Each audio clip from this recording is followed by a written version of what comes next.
Gaudete, gaudete, Christus es natus, ex Maria Virgine gaudete. Tempus ades gratiae hoc corruptabamus, carmina laetitiae de voltere damus. Gaudete, gaudete, Christus es natus, ex Maria Virgine gaudete.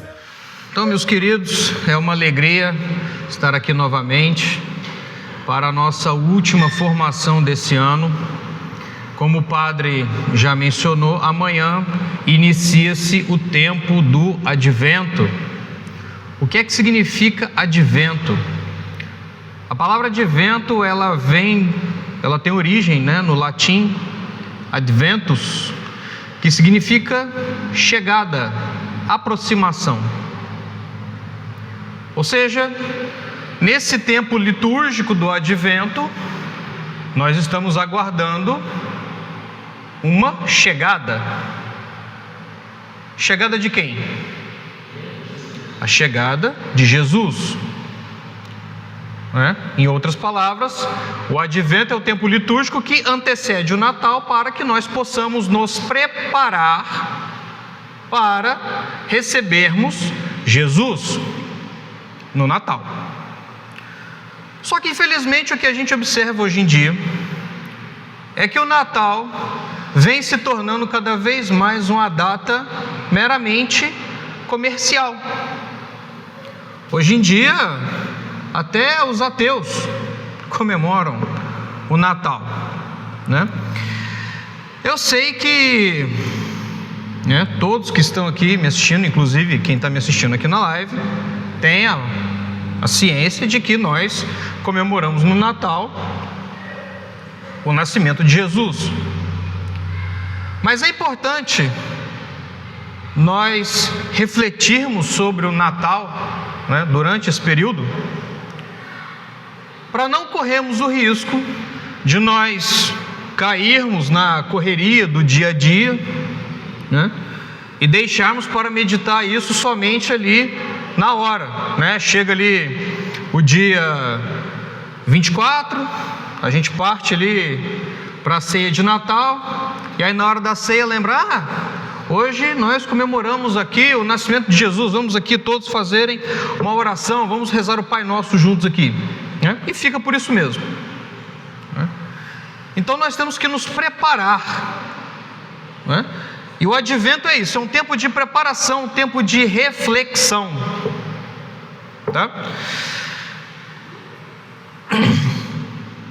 Então, é engraçado que dia desses eu estava rolando ali o feed do Instagram, e aí eu vi um vídeo no qual um cidadão, ele saiu às ruas, assim, entrevistando um pessoal, perguntando para as pessoas, o que é que a gente celebra no Natal. Por incrível que pareça, ninguém, ou pelo menos dentro daquele corte que ele fez, ninguém deu a resposta correta. As pessoas normalmente respondem o quê? O Natal é um tempo de reconciliação, o Natal é um tempo de gratidão, de paz,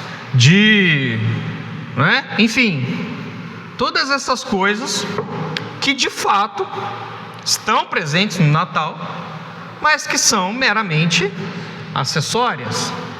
Então nós não podemos perder de vista o sentido espiritual do Natal, o cerne, o verdadeiro motivo pelo qual nós celebramos o Natal, Então, é por isso que nós estamos aqui hoje. Eu vou trazer para vocês algumas reflexões. Evidentemente que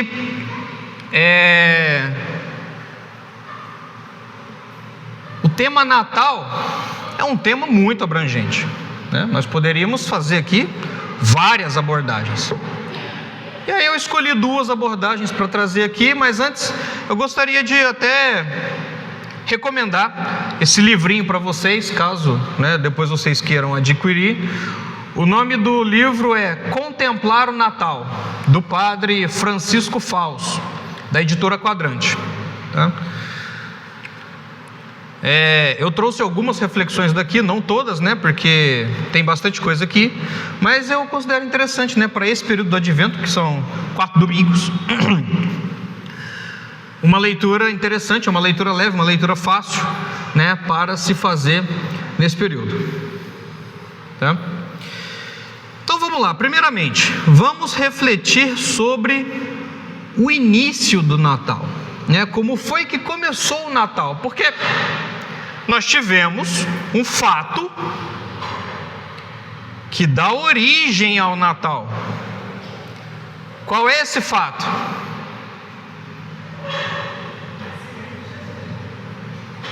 Antes do nascimento de Jesus. A Anunciação, exatamente. Nós não podemos pensar o Natal sem passarmos por Maria. E aí imaginem vocês, né? Vamos tentar fazer alguns exercícios de imaginação aqui durante esse nosso tempo aqui. Imaginem vocês uma menina com seus 15, 16 anos, morava numa casinha muito simples, não é? Era basicamente uma gruta com um puxadinho, né? Uma casa bastante simples. Então ela estava ali fazendo os seus afazeres domésticos, e aí aparece um ser diferente de qualquer pessoa que ela já tenha visto, e esse ser aborda Maria da seguinte maneira: ave cheia de graça, o Senhor é contigo.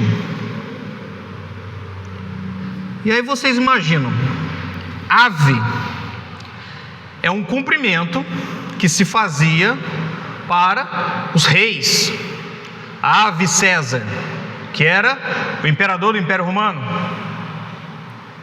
Ou seja, o anjo, ele já chega cumprimentando Maria como sendo uma rainha, certo? E aí ele diz: ave cheia de graça. O que é que significa cheia de graça? Imaginem vocês um copo cheio de água. Esse copo ele só tem água, certo? Maria é cheia da graça de Deus. Ela nasce sem a mancha do pecado original. E aí Maria se assusta, né?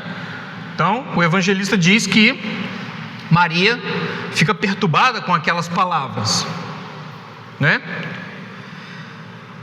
E aí o anjo, ele expõe a ela o motivo da visita dele ali, né? Que estava no contexto do grande plano de Deus para a salvação da humanidade. E aí ele diz o seguinte: não temas, Maria, pois encontraste graça diante de Deus. Eis que conceberás e darás à luz um filho, e lhe porás o nome de Jesus. Ele será grande e será chamado Filho do Altíssimo. E o Senhor Deus lhe dará o trono de seu pai Davi, e reinará eternamente na casa de Jacó, e seu reino não terá fim. Então vocês imaginam a cabeça de uma menina, né, de 15, 16 anos, recebendo essa responsabilidade. E aí Maria, ela ouve atentamente ali o que o anjo diz, ela acalma o seu coração, mas ela tem uma dúvida. E essa dúvida de Maria, nós só conseguimos entender sabendo o seguinte contexto: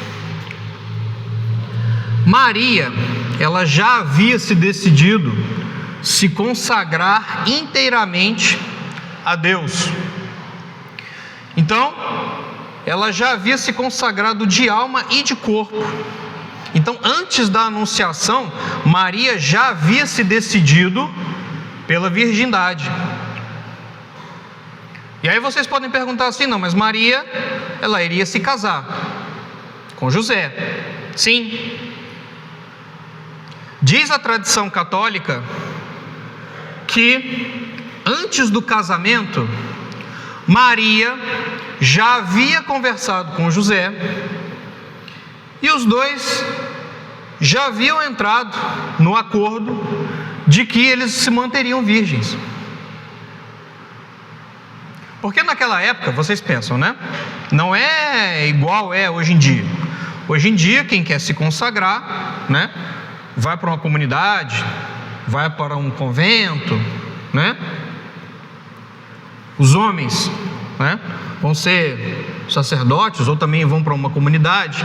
Só que naquela época, a pessoa não estar casada não era visto com bons olhos, né? E naquele tempo o costume era outro, né? Maria praticamente foi obrigada a se casar com José. E aí qual é a dúvida de Maria? Não é? Mas como isso vai acontecer se eu não conheço homem algum? Só que essa pergunta de Maria, ela não é uma questão desafiadora, do tipo assim, quando a gente recebe, né, uma tarefa, como assim? Não, você está viajando, não tem como fazer isso aí. Não. A pergunta de Maria, ela já antecede o seu sim. Porque na verdade Maria, ela faz essa pergunta com amor. Ela faz essa pergunta querendo cumprir a vontade de Deus. Como isso vai se dar? Se Deus me quer virgem e mãe ao mesmo tempo. E como é que seria a nossa reação numa situação dessas? Ou nas situações que nos são impostas no dia a dia, né? A nossa resposta a Deus, a nossa resposta é como a resposta de Maria, né? Nós recebemos ali, né, uma manifestação de Deus, ou então nós temos uma tarefa para cumprir, e aí como é que nós perguntamos? Como é que é o nosso como? O nosso como é o como de Maria, né? Tudo bem, ok, vou fazer, como é que eu procedo? Ou o nosso como é como eu falei anteriormente, né? Como assim? Não, isso aqui não tem jeito, né? Isso aqui é impossível. E aí o anjo então, ele responde a Maria, não é? Ele diz: o poder de Deus, a sombra de Deus, a sombra do Espírito Santo irá te cobrir, e o poder de Deus, a sombra do Espírito Santo virá sobre você e o poder de Deus irá te cobrir. Então, por isso que o santo que nascerá de você será chamado Filho de Deus. E aí o anjo fala ainda, né? Você lembra lá da sua prima Isabel? Pois é, até ela, que era considerada estéril, concebeu na velhice. Por quê? Como é que o anjo termina essa resposta? Porque nada é impossível a Deus. E aí vamos fazer então mais um exercício de imaginação, né? E esse, imaginação mesmo, né? Eu fico me imaginando nesse exato momento entre a resposta do anjo e a resposta final de Maria, como é que estavam, né, os anjos no céu, os arcanjos, os querubins, os serafins, todo mundo ali olhando. Nossa, e agora?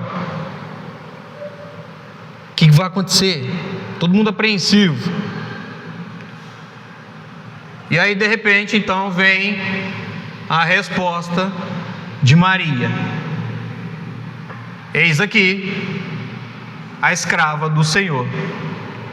Faça-se em mim segundo a vossa vontade.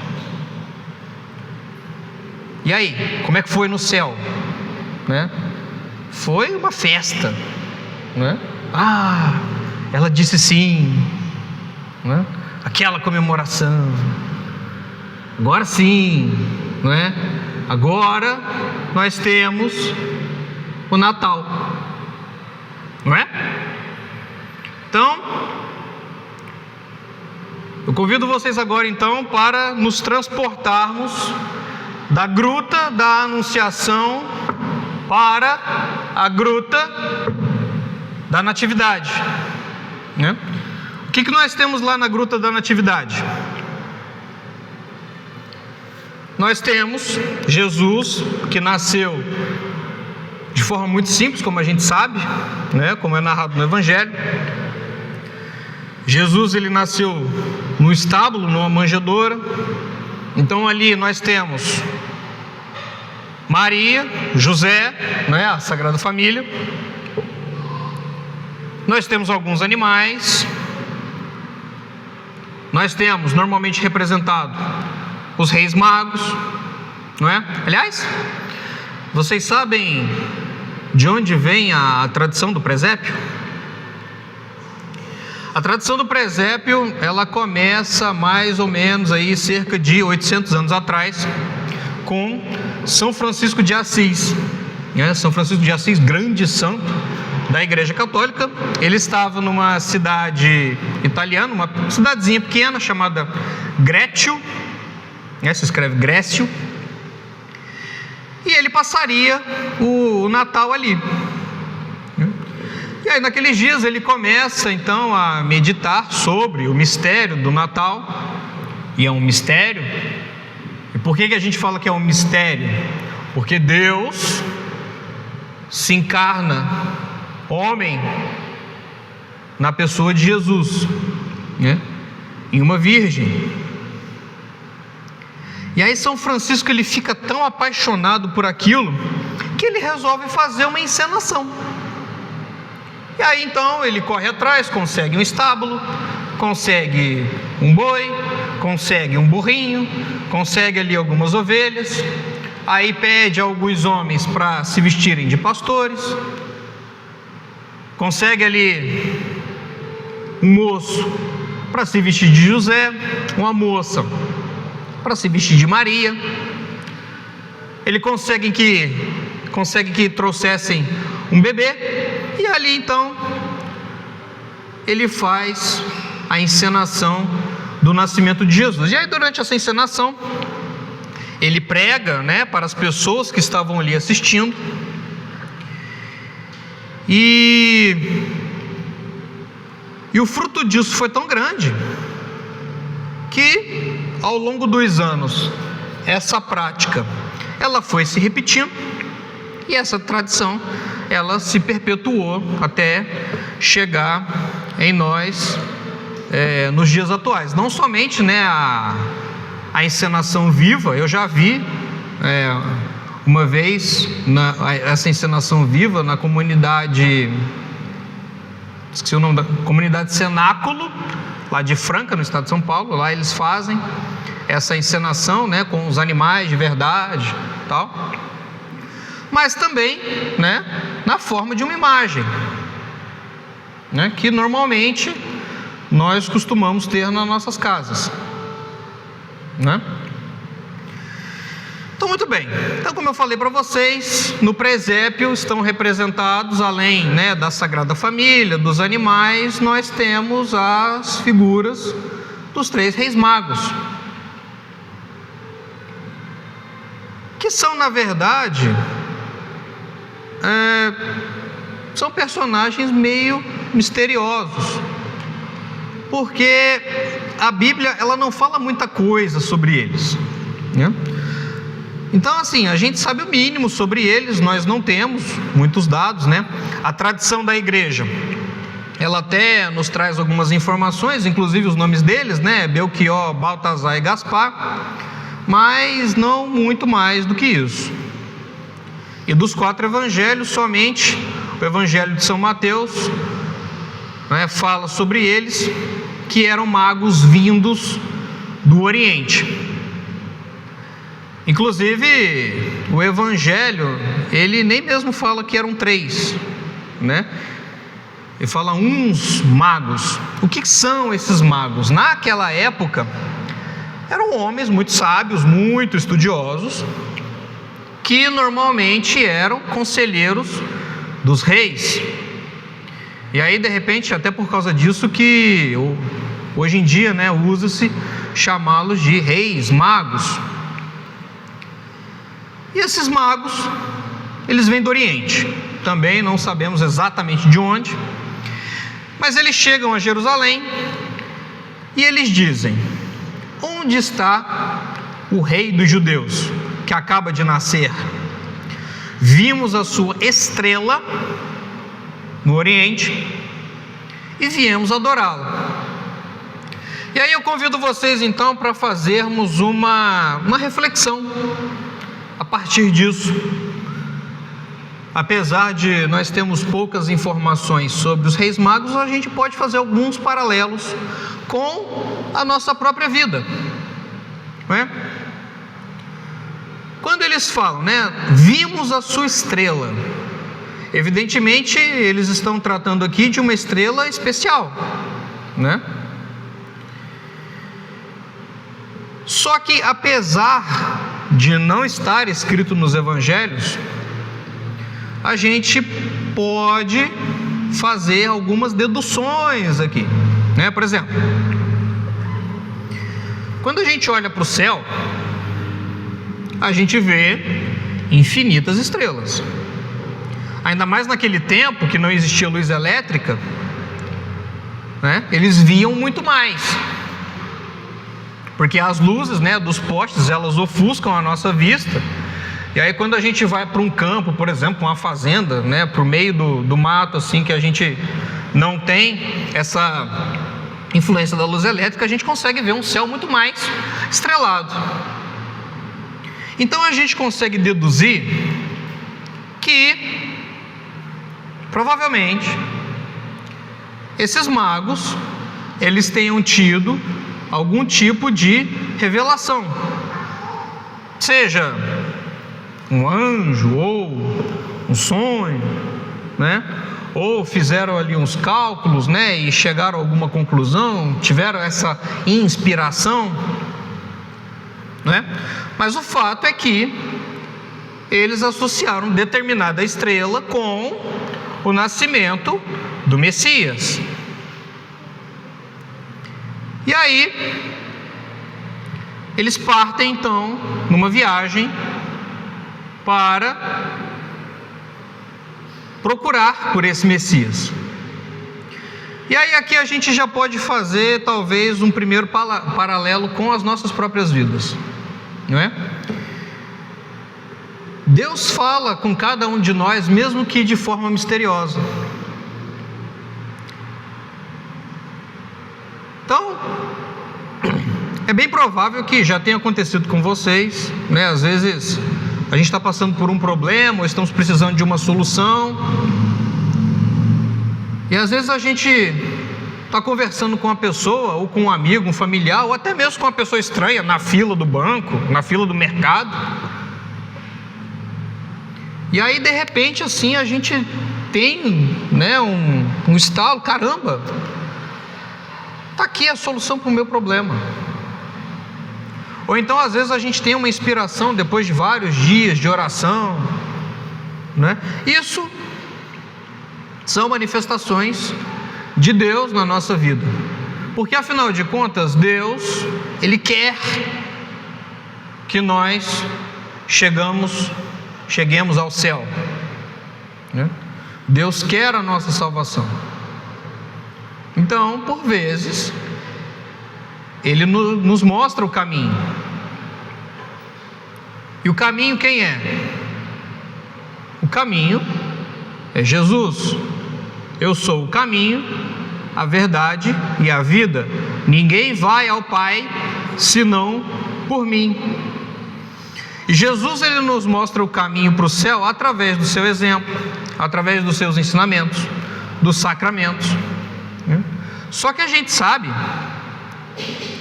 que não é um caminho fácil, né? Mais fácil um camelo passar pelo buraco de uma agulha, confere? Então a gente sabe que não é um caminho fácil. Quem quiser me seguir, toma a sua cruz e segue-me. Então fica a reflexão: como é que tem sido o nosso caminho? Nós sabemos, né, que nós temos muitos obstáculos, nós temos problemas, né? E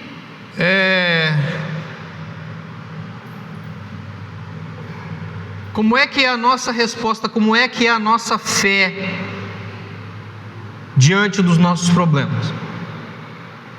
Os reis magos, eles partem para uma viagem muito complicada. Naquela época não existia carro, não existia trem, não existia avião. Eles iam andando. Como eu falei para vocês, né, o Evangelho não amarra exatamente de onde que eles vêm. Eles falam, o Evangelho diz que eles vinham do Oriente. De que parte do Oriente, né? E aí eles faziam essa viagem andando. Tudo bem, né? Eventualmente eles poderiam ter acesso a cavalos, camelos, etc. Mas mesmo assim, é uma viagem longa, de vários dias. E é uma viagem que tem os seus perigos. Será que no caminho eles não estavam correndo risco de serem assaltados, né? Serem mortos por alguém? Então, o caminho de fé, o caminho de conversão, ele não é um caminho fácil. E os reis magos, quando eles partem, eles não sabem exatamente para onde que eles estão indo. Eles olharam a estrela ali, sabiam mais ou menos a direção geral e foram, não é? Quando nós abraçamos, quando nós nos lançamos no caminho de Cristo, né? Quando nós abraçamos a nossa fé, certamente aparecem situações, né, que vão colocar a nossa fé à prova. Aparece, né, uma doença, aparece, não sei, uma traição, uma morte trágica de alguém muito próximo, não é?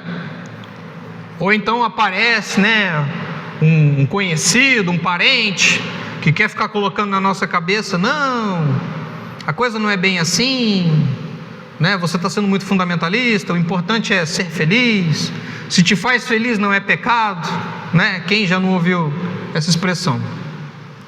Isso tudo são coisas que vão colocando a nossa fé em xeque, né? Aliás, isso faz parte da pedagogia de Deus.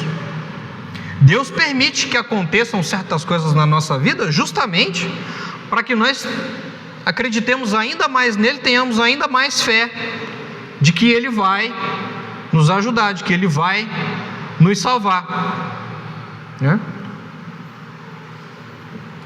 Muito bem.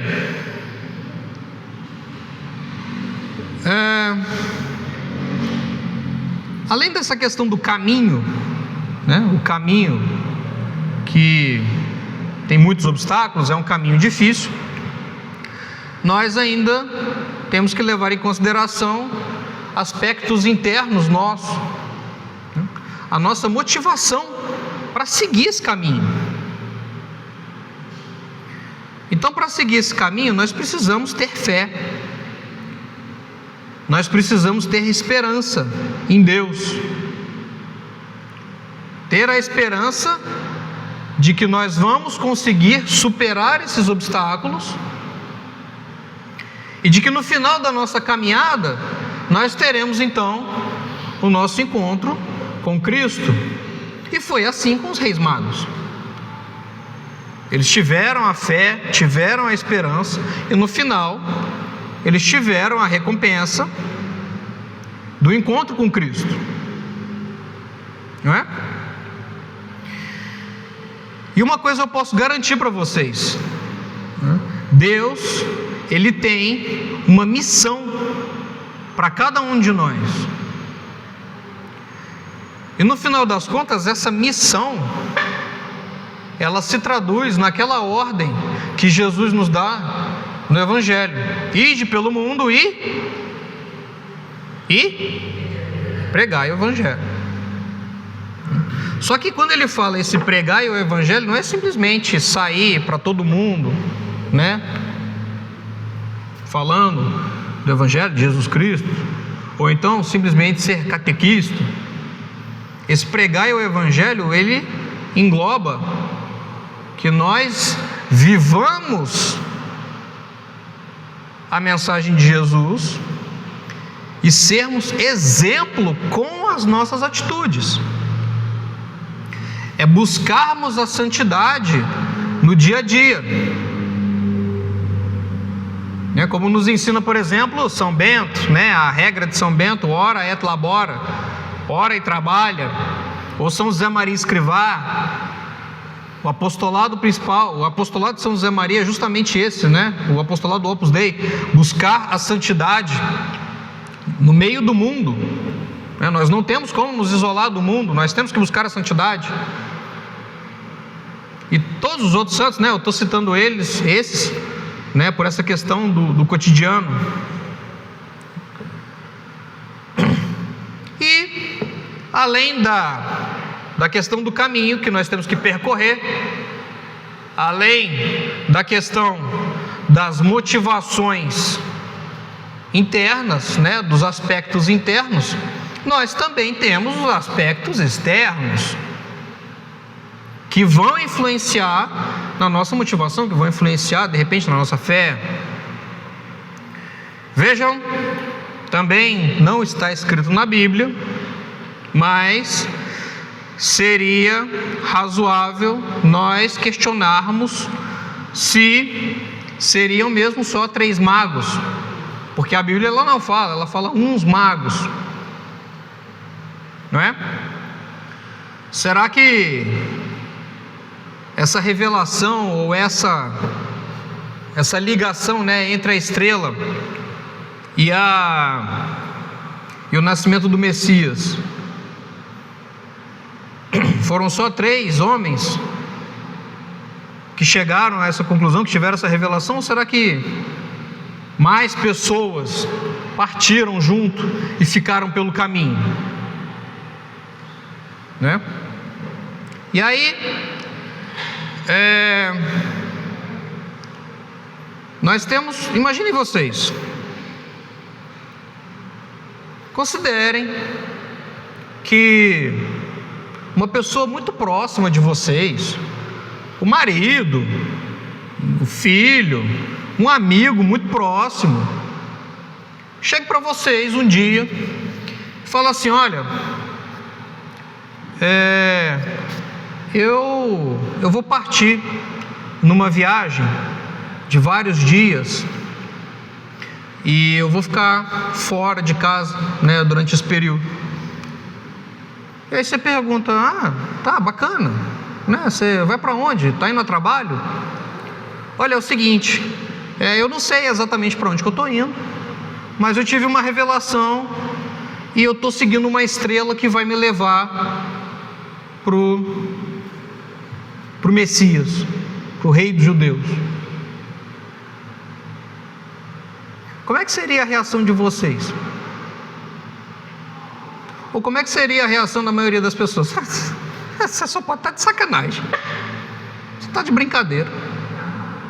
Imagina o que a esposa do mago falou para ele: Baltazar, você bebeu de novo? Deita lá, descansa um pouquinho, daqui a pouco a gente conversa. Ou então a sogra do Baltazar: eu falei para você não casar com esse homem, ele está te enganando com essa história, não é? Quantas vezes situações parecidas não acontecem com a gente? E assim, nós estamos tratando aqui de uma situação complexa, né? De uma viagem de muitos dias, né? A questão da estrela e tudo, né? Mas e no nosso dia a dia, não é? Como é que nós lidamos com as pequenas coisas? Às vezes a gente é convidado para um churrasco na quarta-feira de cinzas ou na sexta-feira santa, que são dias, né, de abstinência de carne e de jejum. E aí, responde o que para a pessoa? Não, eu te agradeço o convite, mas não posso ir e tal, a minha religião, né, me exige nesse dia que eu faça abstinência, faça jejum. Ah, mas que bobagem, né? Quando muito vem uma piadinha, né? Ou então, quando a gente é convidado para algum evento, alguma coisa, né, num domingo à noite, olha, te agradeço o convite, mas não posso ir, eu não fui à missa ainda, eu preciso ir à missa, né? Ou então, isso acontece muito com os adolescentes, principalmente, né? Situações de pecado, muitas das vezes são, né, convidados para determinadas situações. Não, eu não vou fazer isso aí porque é pecado. Aliás, né, nós temos aqui um universitário, né? Imaginem como é que não é hoje em dia um jovem na faculdade, principalmente pública, né, se assumir católico, né, viver como um católico, com todos os preceitos, com todos os mandamentos que a igreja nos exige. Ah, você é um extremista, é um fundamentalista, você propaga discurso de ódio, como diz a ideologia da moda, não é?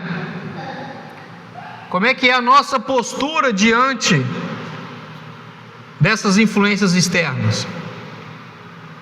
Ou como é que deve ser? A gente sabe pela história, né, que os reis magos, então, seguiram aquilo que eles sentiram no coração que deveriam fazer e fizeram, né? Chegaram até Jesus. Porque no final das contas, esse é o nosso objetivo. Esse é o motivo pelo qual Deus encarnou, para a salvação das nossas almas, né? O venerável Fulton Sheen, que foi um bispo dos Estados Unidos, né, ele diz que a definição correta de um bom católico é aquele que leva a sério a salvação da sua alma. Isso tem que estar sempre muito claro na nossa mente. E é por causa disso que Jesus se encarnou. E é por causa disso, né, que nós temos que viver bem o Natal. Nós temos que dar o valor espiritual adequado a essa data, né? Então é por isso que é importante para nós nos prepararmos durante esse período do Advento para recebermos Jesus, não é? Meditar sobre a questão do nascimento, da nossa salvação. Vocês já pararam para pensar que o Natal, ele existe para a Páscoa? Porque a Páscoa, ela é o centro da nossa fé, né? Jesus nasce para se sacrificar por nós, não é? Então, vamos viver bem esse período do Natal, do Advento, procurar um sacerdote, fazer uma confissão bem feita, para que nós possamos participar da missa de Natal em estado de graça. E é por causa disso tudo também que eu falei para vocês que não faz sentido nenhum a gente desejar para as pessoas nessa época boas festas. Não existe esse negócio de boas festas. É Feliz Natal, né? Nós não estamos simplesmente fazendo uma festa, né? Nós estamos celebrando algo muito importante. E as pessoas também normalmente, né, nessa de boas festas, nessas mensagens de boas festas junto, Natal com Ano Novo, o Ano Novo ele nunca vai ter o mesmo valor espiritual do Natal. Tudo bem, a gente celebra o Ano Novo, deseja um bom Ano Novo para as pessoas e tal, né? Faz os nossos planejamentos, etc. Mas o foco é o Natal, tá?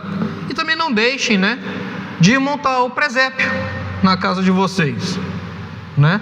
É uma forma de nós contemplarmos a Sagrada Família, o Menino Jesus, né? E se vocês eventualmente não tiverem um presépio em casa, que tenha pelo menos uma imagenzinha ali, né, do Menino Jesus, e coloquem numa posição de destaque na casa de vocês. Para encerrar, eu vou ler para vocês aqui um poema que eu achei muito interessante, e ele retrata bem essa questão da salvação, da redenção dos nossos pecados. É um poema em espanhol, e aí eu fiz uma tradução livre, né?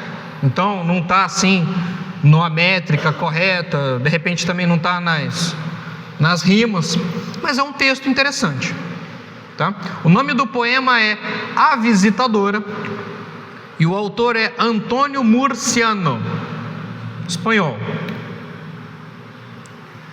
Mal a porta rangeu quando ela entrou. Era uma mulher seca, maltrapilha e escura, com a testa enrugada e as costas curvadas. Estava suja de barro, poeira dos caminhos.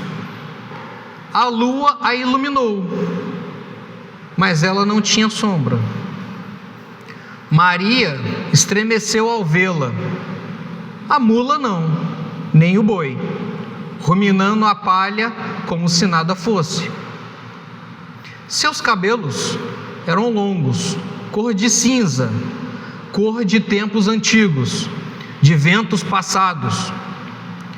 Em seus olhos abria-se um primeiro olhar, e cada passo era tão lento quanto um século. Maria tremeu ao vê-la aproximar-se do berço. Em suas mãos de terra, ó Deus, o que ela traria? Inclinou-se sobre o menino, chorou infinitamente e lhe ofereceu a coisa que trazia escondida. A virgem, assombrada, a viu enfim levantar-se. Era uma mulher bela, esbelta e luminosa. O menino a olhava, assim como a mula e o boi, que continuavam ruminando como se nada fosse. Era Belém, e era noite de Natal. Mal a porta rangeu quando ela partiu. Maria, ao reconhecê-la, gritou e chamou-a: Mãe! Eva olhou para a virgem e exclamou: Bendita! Que clamor, que júbilo entre a pedra e a estrela. Do lado de fora, a neve seguia pura, dura e fria. Dentro, por fim, Deus dormia, sorrindo, segurando entre os dedos infantis a maçã mordida. Feliz Natal a todos, que Deus abençoe. Muito obrigado pela atenção de vocês.